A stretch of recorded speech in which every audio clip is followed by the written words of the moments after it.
ओडिशार लोक मैंने 12 मासरे 13 पर्व पालन करिथांती। ता मध्यरु भाद्रव मास शुक्ल पक्ष षष्ठी तिथि रे अर्थात श्री गणेश चतुर्थीर गोटे दिन पर षष्ठी पूजा अनुष्ठित होता है। एही पूजारे प्रति परिवारर माँ माने निजर संतान मानक मंगल कामना करी माँ षष्ठी को पूजा करिथांती। उक्त पूजारे शिल और शिलपुआ को षष्ठी देवी रूपे सजाई पूजा करा जाइथाए।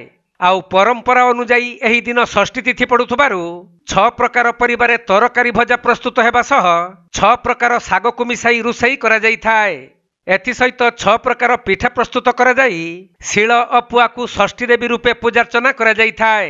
तबे संध्या समय रे माँ षष्ठी देवी को धूप दीप देई माँ पाखरे रखा जाइथिबा वज्रमूली द्वारा संतान मानक आरोग्य और दीर्घायु पई पिटा जिबा परे पूजा समाप्त होइथाए। षष्ठी ओषा भाद्रव मास शुक्ल पक्ष षष्ठी तिथि पालन करा जाए। से दिन शिल शिलपुआ को षष्ठी ठाकुराणी भाव सजा जाए विभिन्न प्रकार सरंजाम दे पूजा करा जाए और संतानर दीर्घजीवी कामना करी माँ माने षष्ठी ठाकुराणी की पूजा करती। से दिन संध्या बेले वज्रमूली डाल रे संतान को फुटी तार दीर्घजीवी कामना करती।